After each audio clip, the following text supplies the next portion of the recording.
been told that you should write a book. You've gone through a transformation, you've grown from a trauma, and you've been told you should write a book about it, or you feel within yourself that it's time for you to get your book out there, but you're wondering, how in the world am I going to do that with everything else I've got going on? I got you. The Truth to Transformation Book Bootcamp. It's coming up starting August 31st, and it runs through the entire month of September. 30 days in 30 minutes a day. It's a book bootcamp that will help you get your book done. I'll walk you all the way through my framework so you can get very clear on your book's purpose, who your reader is, and get clear on the ideas you want to share in your book, picking the type of autobiography you want to make to approach your audience, and then doing the work of getting the content on the page. I'm walking you all the way through that. And yes, your book will be edited so that by the end of the 30 days, your book will be self-publish ready. Especially for someone like you who is super, super busy. This is going to be the game changer for you. This is going to help you move the needle. Even if you're halfway done with your book, maybe you're not starting from scratch, this bootcamp is still great for you. So go to bootcamp.melissathomas.co/sign up. That's bootcamp.melissathomas.co/sign up. And Melissa is spelled with 2 L's and 2 S's. Go to that website, sign up for your spot today. I'm only allowing 10 spots. So be sure to get your spot today. If you do like a straight autobiography, just telling your story, folks may not care about that because they don't know you yet. However, if you pick out key life lessons or key things that you want to teach in your book, then back them up with examples from your life story. People will want to read that. Good evening. Happy Wednesday, my winners and goal getters. Welcome back to the Getting the Win Show. I am your host, Melissa T, the Procrastination Bully. In today's episode, I'm talking about something that's going to tie back into the foundation step of your book process. You want to nail down this decision before you start writing, okay? Today, we're tackling the question, to tell or to teach? Of course, the mission of this show is to help women who've experienced a trauma or a transition. They've navigated it, gotten through to the other side, and want to turn that story into a book that can serve as someone else's survival guide. But the key here is, once you've packaged your story up, do you want to tell it in the book, or do you want to use your story to teach people? So that's what we're tackling today, all right? And I'm going to present to you 8 different forms of nonfiction for you to consider, because that way you can choose the approach you want to take, and that can narrow the way that you tell your story in the book, okay? That's going to determine how you narrate. It's going to determine what you include with your narration, the different ways that you can augment your narration, and then it'll also determine how you market the book, okay? So this may be a brief one today, but I do want to run down this list with you so you have that going forward. Even if you're midway into your book, that's okay. This is information that will help you because you can always backtrack and narrow some things, tweak some things about the way that you've narrated the book, the kind of voice and tone that you've used in the book. And I'm going to provide also a couple of real world examples of like published books that have been successful, some of which have been bestsellers, and use those as example for you to be able to take and keep in mind for your book, okay? So first, let me run down these 8 different types of nonfiction books so you can have that choice of what approach you want to use, okay? Take some notes. I always encourage my folks to take notes, all right?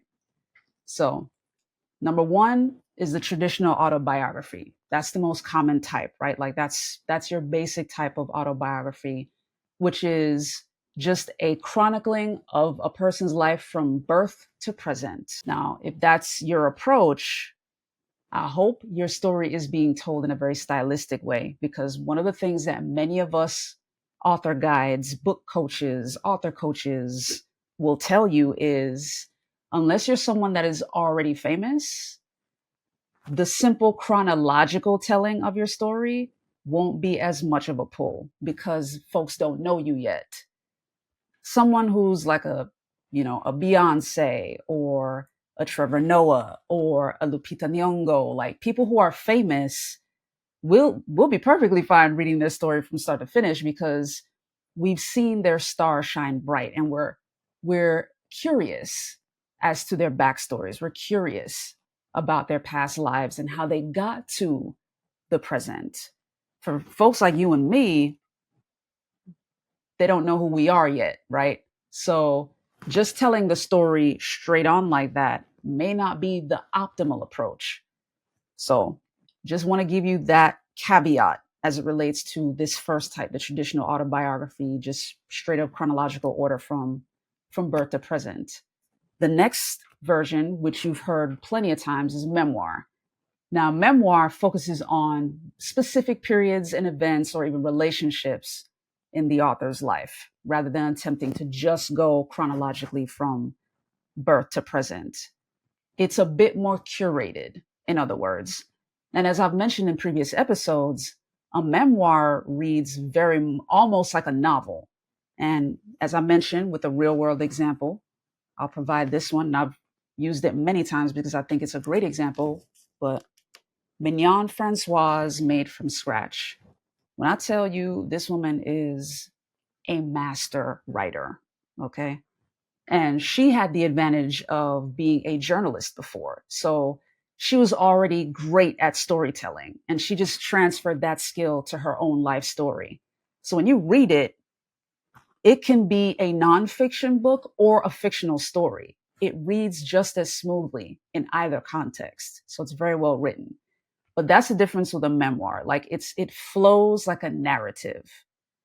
Now, and to be fair, she does tell her whole life story, but she does highlight very specific experiences in her life to prove the thesis of the story, which is her promise to God to tell anybody what is possible for them if only they believed.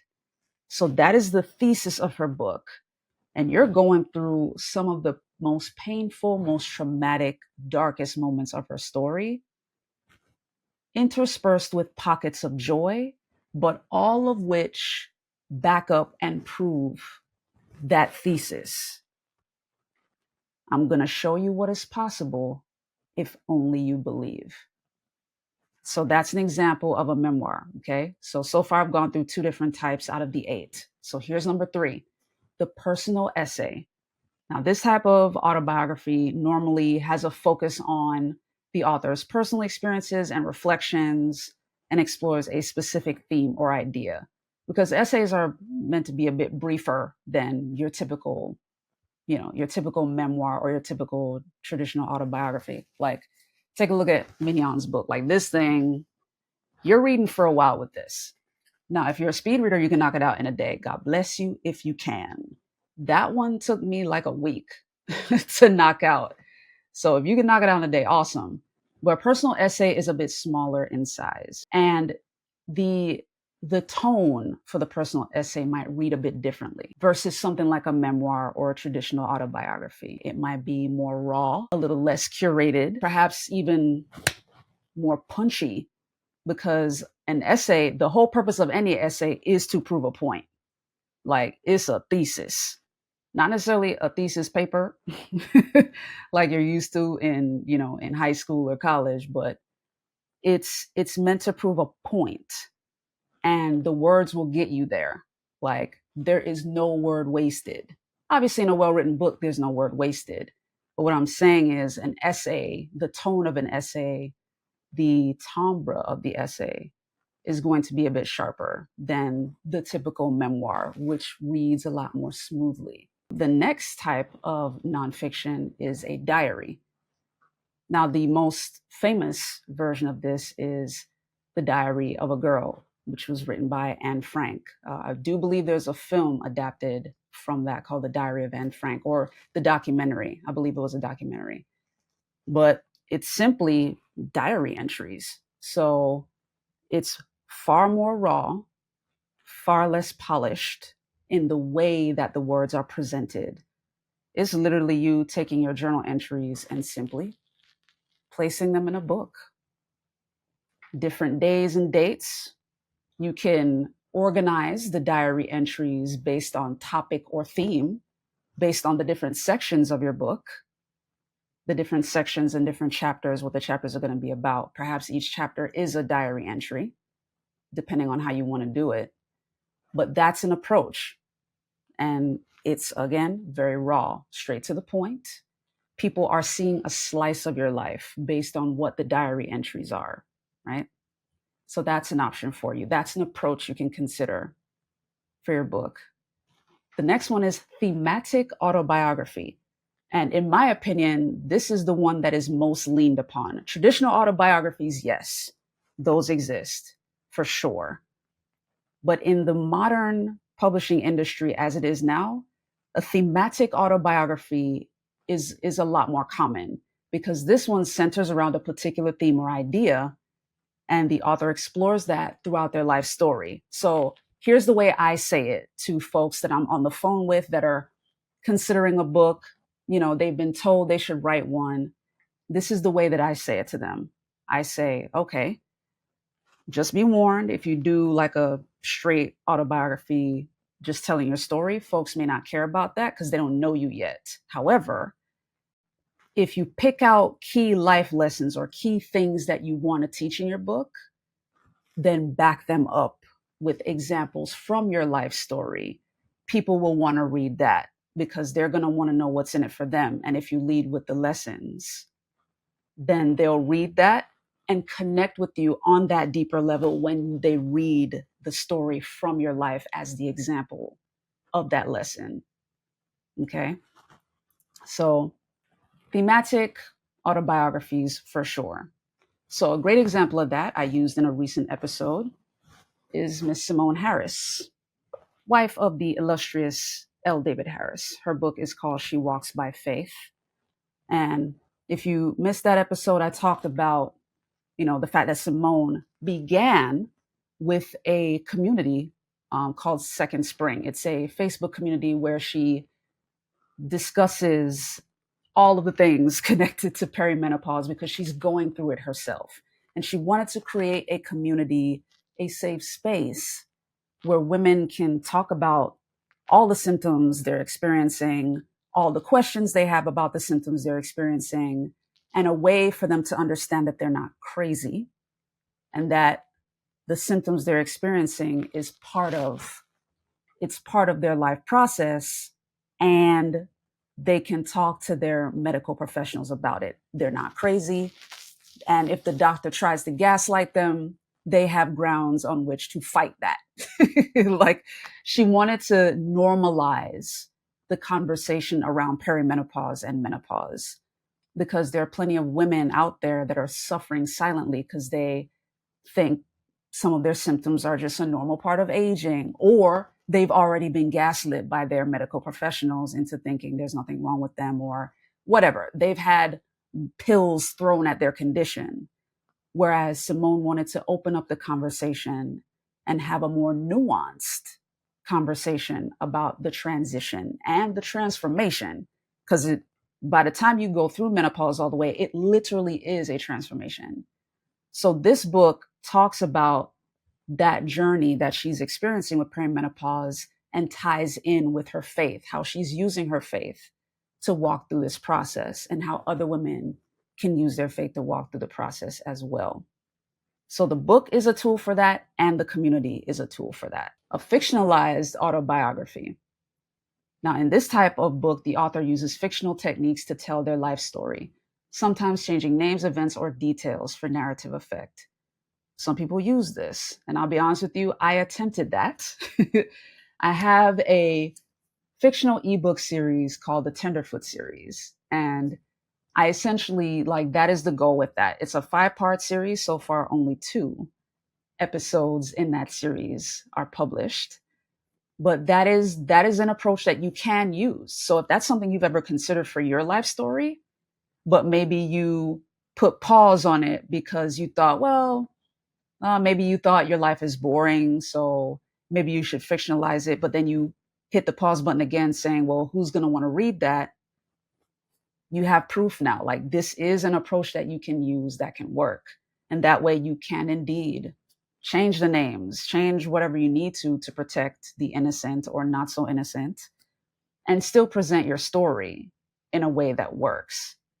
Because the other beautiful thing about a fictional autobiography is that it can double as an allegory. You know what I mean? Like a fictional story that teaches a true lesson, you know? So that's an approach for you. Okay. That's an approach. Number 7, an intellectual autobiography. As you hear the name, it is heady. Okay. This type of autobiography focuses on the author's intellectual development, exploring their ideas, influences, and intellectual journey. So an intellectual autobiography is pretty much as it sounds. It sounds a lot more academic. It's a lot up here, very logical, very data driven, lots of empirical data, lots of stats, lots of reports, things like that. So if you've come up with a framework or a mindset shift that you want to share in your story or share in your book, this is the kind of autobiography that you can use as your style, as your approach. Like, hey, this is how I used to think, but this is where I am now. Let me walk you through the process of how I got there. That way you can see how you can get there too. Okay. So that's an approach. And then number 8 is a religious autobiography. So this is, one example is autobiography of a yogi. Like, that's a book. It was a religious autobiography exploring Yogananda's spiritual journey. Okay.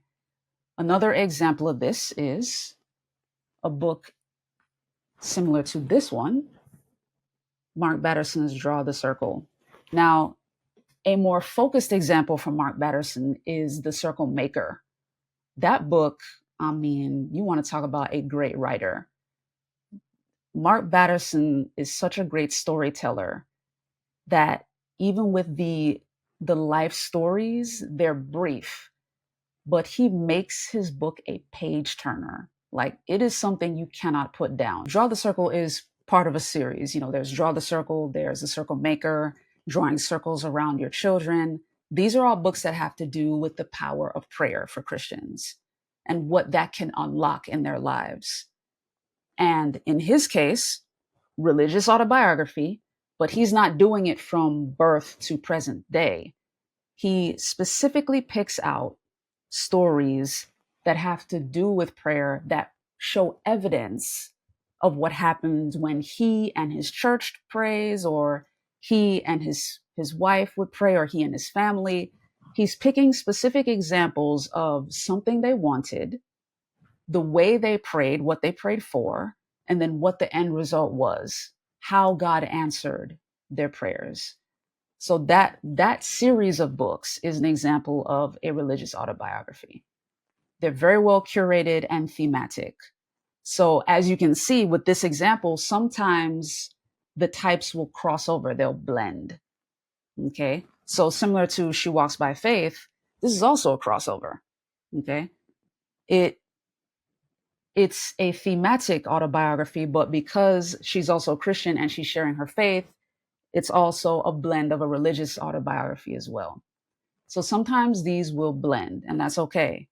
But I wanted to present these to you. That way you have a better idea of how to narrow your narration style for your book. Like, you can choose what style you want to use to reach your reader, because the style you use will actually determine who you reach as your reader. Okay. Now you may be asking, like, wait, this sounds like a chicken or the egg thing. Like, what if I choose my reader first? Will that determine the way I narrate my book? Not necessarily. You can use that as your guide if you want to, but I would say not necessarily, because the way you want to convey the lessons in your life will determine how you style the narration of the book. Okay. Like, do you want your book to read chronologically from birth to present day? Do you want to curate the lessons specifically around one theme? In that case, thematic autobiography. Do you want to focus on your faith? In that case, religious autobiography. Again, as I mentioned before, do you have a framework you want to break down for people? Intellectual autobiography. Okay. Are you sharing raw journal entries, diary, that style of autobiography? It depends on how you want to convey that message to your reader. By all means, research your reader, find out what they enjoy, find out what will resonate the most with them, but consider both when you're doing that, when you're determining the purpose for your book as part of the foundation step. Like what you want your book to do, consider both of these as you're figuring that part out. Okay. If you have any questions, by all means, you can follow me on Instagram, Pinterest, and Threads at Getting the Win Show. Follow me on Instagram first, then DM me any questions you have. Or if you're watching this on YouTube, drop a comment below with your questions. I'm happy to answer them in the comments. All right. And of course, remember to subscribe if you haven't already. Subscribe on YouTube at Getting the Win. Thank you so much for tuning in. And again, your girl is on TikTok. Let me give you the correct handle because, hey, sometimes your girl gets it wrong sometimes. I've been rattling off the wrong handle. It's Melissa T. Writes. Melissa T. Writes. And that's Melissa with 2 L's and 2 S's, okay? Melissa T. Writes. Which makes sense because Melissa T., the procrastination bully, okay? So if you've been looking at Mel T. Writes and you're wondering who is that, I'm not seeing the afro, like what is going on? That's my bad. Melissa T. Writes on TikTok. You'll find me over there. Again, still new, still learning, but I'm over there. There's some content over there, so feel free to follow me there. I'll follow you back. And let's talk, man. Let's continue to move the needle for you regarding your book and getting that story out into the world. Because as I mentioned at the start of the episode, your story is meant to become someone else's survival guide. That someone else is waiting for your book specifically. And now that you have these 8 different styles of autobiography you can use, you get to package that in a way that's going to benefit your reader the most. So in the meantime and between time, have a great rest of your Wednesday and a great rest of your week. Peace.